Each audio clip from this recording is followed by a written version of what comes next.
Welcome to channel Coins Worth Money.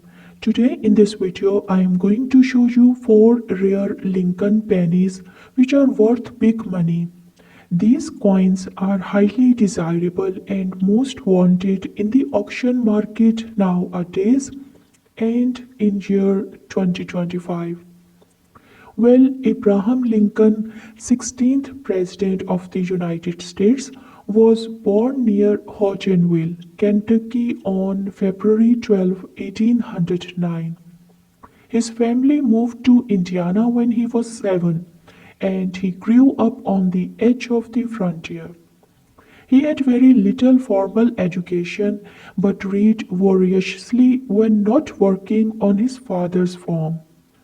A childhood friend later recalled Lincoln's manic intellect, and the sight of him red-eyed and tousle-haired as he pored over the books late into the night.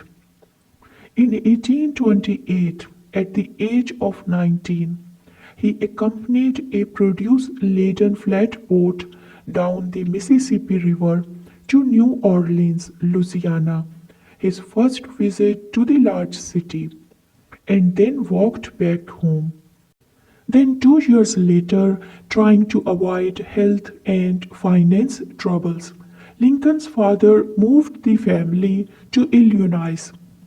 Well, after moving away from the home, Abraham Lincoln co-owned a journal store for several years before selling his stake and enlisting as a militia captain defending Illinois in the Black Hawk War of 1832. Black Hawk, a Sauk chief, believed he had been swindled by a recent land deal and sought to reset his old holdings. Lincoln did not see direct combat during the short conflict, but the sight of corpse-strewn battlefields at Stillman's Run and Kellogg's Grove deeply affected him. As a captain, he developed a reputation for pragmatism and integrity.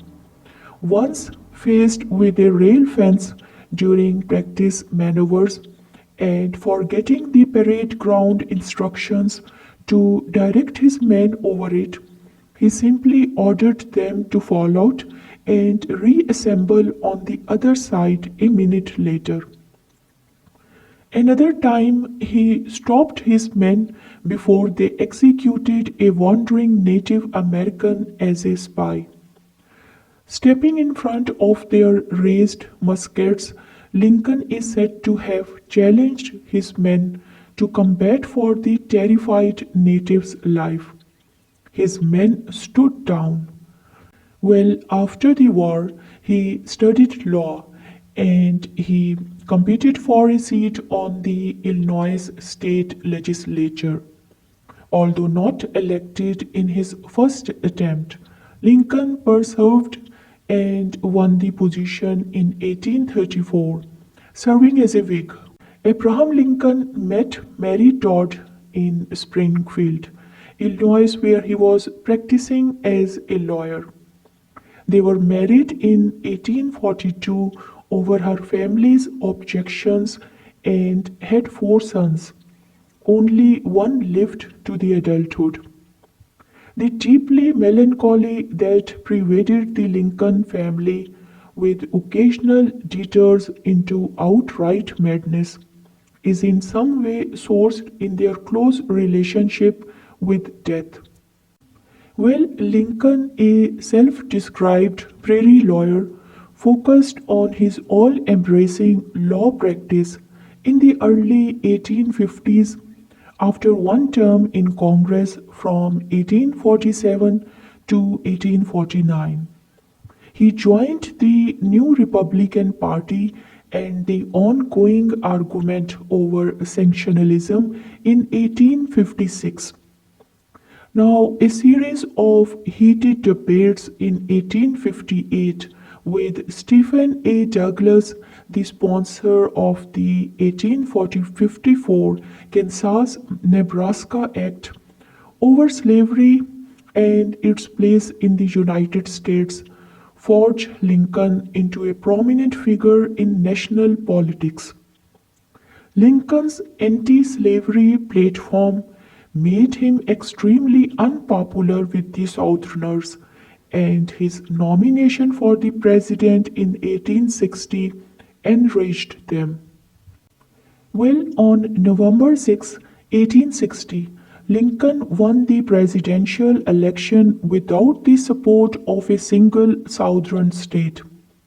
Talk of sanctions bandied about since the 1830s took on a serious new tone.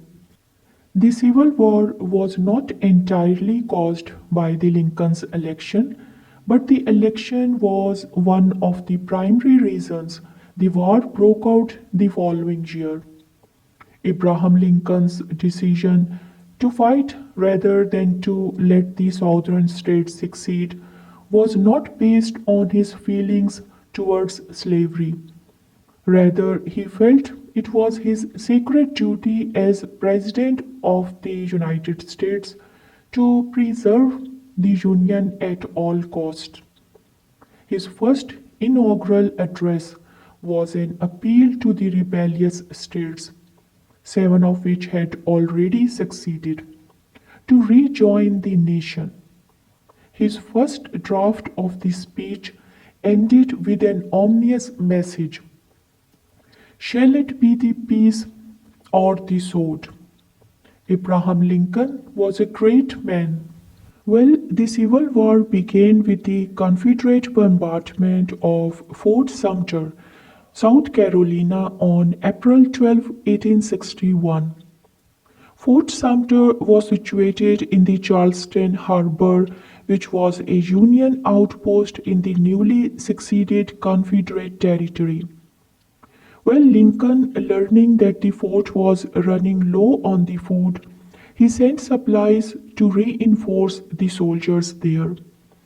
The Southern Navy repulsed the supply convoy, and after this repulse, the Southern Navy fired the first shot of the war at Fort Sumter, and the Federal defenders surrendered after a 34-hour-long battle. Well, throughout the war, Lincoln struggled to find capable generals for his armies. As Commander in Chief, he legally held the highest rank in the United States Armed Forces, and he diligently exercised his authority through strategic planning, weapons testing, and the promotion and demotion of officers. McDonnell, Fremont, McClellan, Pope, McClellan again, Buell, Burnside, Rosecrans. All of these men and more withered under Lincoln's watchful eye as they failed to bring him success on the battlefield. Well, he did not issue his famous Emancipation Proclamation until January 1, 1863, after the Union victory at the Battle of Antietam. The Emancipation Proclamation, which was legally based on the President's right to seize the property of those in the rebellion against the state, only freed slaves in the southern states where Lincoln's forces had no control. Well, nevertheless, it changed the tenor of the war, making it from the northern point of view a fight both to preserve the Union and to end the slavery. Well, in 1864, Lincoln ran again for the president. After years of war, he feared he would not win. A string of heartening victories buoyed Lincoln's ticket and contributed significantly to his re-election. In his second inauguration speech, March 4, 1865, he set the tone he intended to take when the war finally ended. His one goal, he said, was lasting peace among ourselves. He called for malice toward none and charity for all. The war ended only a month later. Well, on April 14, 1865, while attending a play at Ford's Theatre in Washington, D.C., Abraham Lincoln was shot by Confederate sympathizer John Wilkes Booth. The assassination was part of a larger plot to eliminate the Northern government that also left Secretary of State William Seward grievously injured.